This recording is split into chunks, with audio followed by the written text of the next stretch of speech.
Dumating ngayon sa China si Pangulong Donald Trump kasama ang delegasyon ng mga politiko at pinakamayayamamang negosyante ng Amerika ng Magarbo.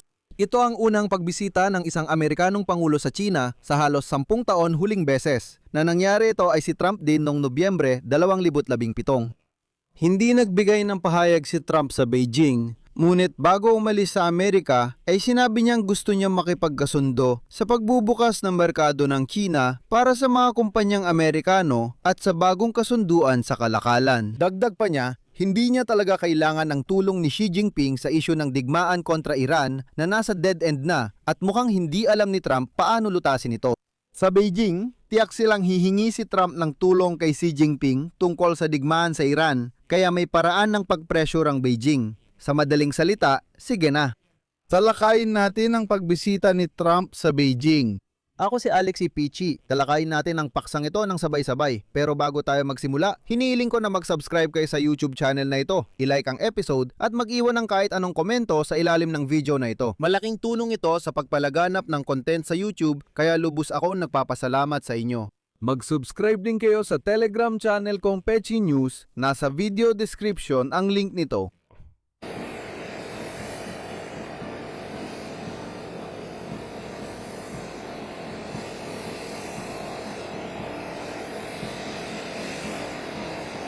Dumating si Pangulong Donald Trump ng Estados Unidos sa China noong Miyerkules para sa 2 araw na pagbisita. Sinabi ng presidente ng Estados Unidos na layunin niyang hikayatin si tagapangulo Xi Jinping na buksan ang merkado ng China para sa mga negosyong Amerikano sa summit sa Beijing. Sa unang pagbisita ng isang Amerikanong leader sa China sa loob ng isang dekada, kasama rin ang mga pinuno ng mga higanteng teknolohiya tulad ng Nvidia, Tesla, Apple, Micron at iba pa. Ngayon, magbibigay ako ng direktang CP. Isang CP mula kay Trump galing sa kanyang social media na Truth Social. Hihilingin ko kay Tagapangulong Xi, isang natatanging leader, na buksan ng China upang magamit ng mga kahangahangang tao ang kanilang buong potensyal. Doon ako magsisimula.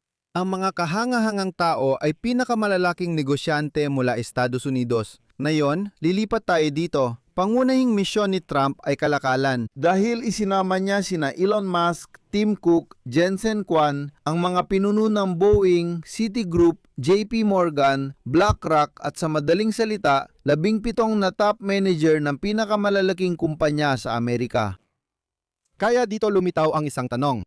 Ito ba ay isang opisyal na pagbisita ng Estado o simpleng pagbisita lang para sa paggawa ng mga kasunduan sa negosyo? Halimbawa, ang kalihim ng Estado ng Amerika na si Marco Rubio ay lumipad sa Beijing na nakasuot ng pang-sports tulad ng suot ni Nicolas Maduro, dating presidente ng Venezuela, nang siya ay inaresto at dinala sa Amerika.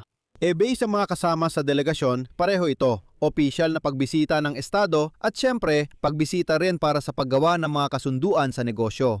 Tungkol naman sa kalakalan, may tiyak ng detalye roon. Tiwala ang mga analista na parehong panig ay nagsisikap panatilihin ang bisa ng trade truce na nilagdaan noong Oktubre 2025 kung saan ipinahinto ni Trump ang taripa sa mga produktong Chino. Tumanggi si Xi Jinping sa mga hakbang na posibleng magbawas sa global na supply ng mga rare earth metal. Inaasahan din ang paglika ng 2 bagong forum para suportahan ang kalakalan at pamumuhunan ng 2 panig. Ayon sa mga opisyal ng Amerika, interesado ang Washington na dagdagan ng supply ng mga eroplano ng Boeing, produktong agrikultural at mga pinagkukunan ng enerhiya sa China upang mabawasan ang trade deficit. Para kay Donald Trump, magiging isang regalo ang lahat ng ito bago ang halalan sa Kongreso at matatakpan pa nito ang usapin ng digmaan laban sa Iran. Ang Beijing naman sa kanilang panig ay nagsusumikap na mapaluwag ang mga ipinataw ng Amerika ng mga limitasyon sa pag-export ng mga chips at makabagong semiconductors. Ayon din sa Wall Street Journal, maaaring mapasama sa agenda ang mga pag-uusap tungkol sa seguridad ng artificial intelligence. Nais ng Estados Unidos at China na maiwasan ang kompetisyon sa artificial intelligence na maging digital na karera ng armas. Sa totoo lang, ngayong araw, Mayo 13 ang mga pangunahing delegasyon sa kalakalan mula sa Estados Unidos at China ay nagsagawa na ng pag-uusap sa Timog Korea. Bago ang summit ng Pangulo ng Estados Unidos na si Donald Trump at leader ng China na si Xi Jinping na gaganapin bukas, Mayo 14, pinangunahan ni na Ministro ng Pananalapi ng Estados Unidos na si Scott Bessent at Vice Punong Ministro ng China na si He Lifeng ang mga delegasyon. Dito, ika nga, negosyo ay negosyo, ngunit hindi pa tapos ang digmaan laban sa Iran at malaking sagabal ito kay Donald Trump. Umasa si Pangulong Trump na makakapag-focus siya sa mga ekonomikong prioridad ng US kasama si Xi Jinping. Ngunit pinahirap ng digmaan sa Iran at mga nabigo niyang tangkang makabuo ng kasunduang pangkapayapaan sa Tehran ang mga layunin ng Amerikanong Pangulo. Gusto sana niyang pag-usapan ang kalakalan pero napilitan siyang pag-usapan ang digmaan. Dito, lalong naging interesante. Habang paalis ng Washington, sinabi ni Trump sa media, "Sa tingin ko, hindi natin kailangan ng anumang tulong kaugnay ng Iran. Mananalo tayo sa isang paraan o sa iba pa, sa mapayapang paraan o sa ibang paraan."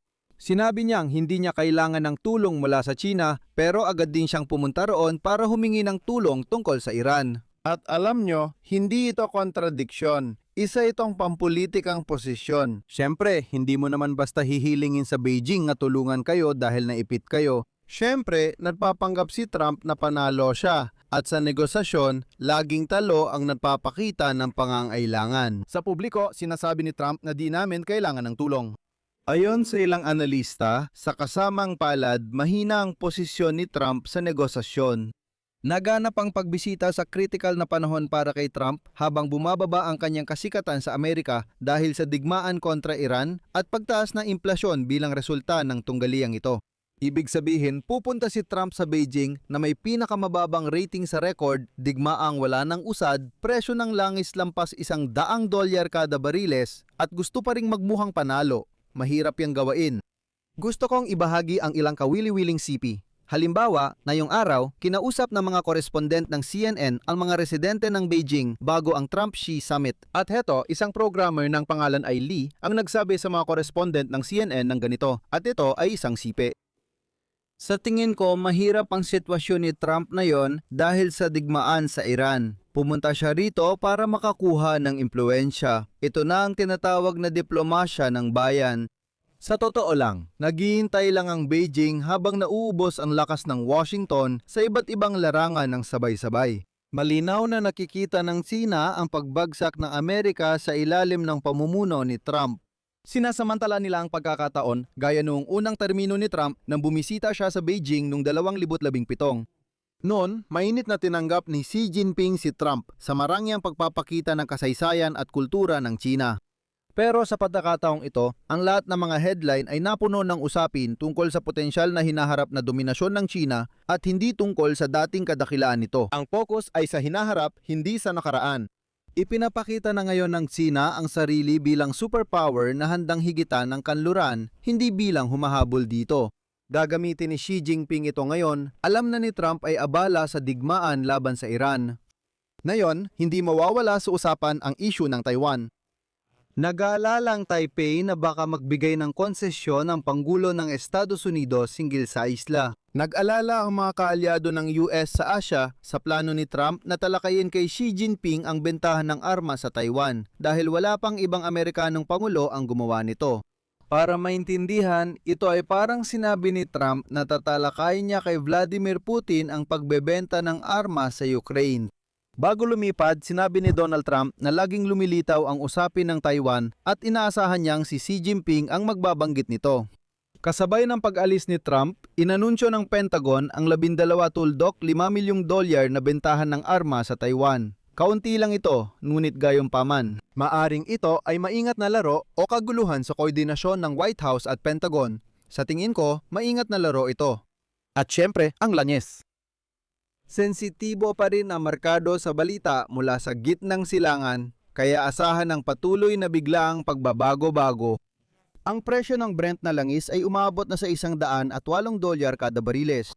Maaaring maapektuhan ng pagpupulong ni Trump at Xi Jinping ang mga presyo. Ngayon tungkol naman sa mga plano para bukas. Ibig sabihin sa Huwebes ng umaga, ayon sa lokal na oras, sisimula ni Pangulong Donald Trump ng Estados Unidos ang 2 araw na mahahalagang pag-uusap kasama ang lider ng China na si Xi Jinping sa Beijing.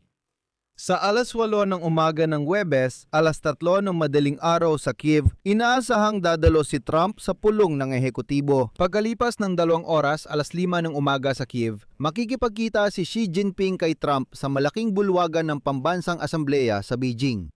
Agad pagkatapos nito ay magaganap ang isang pagpupulong na bukas para sa media, ibig sabihin ang unang briefing.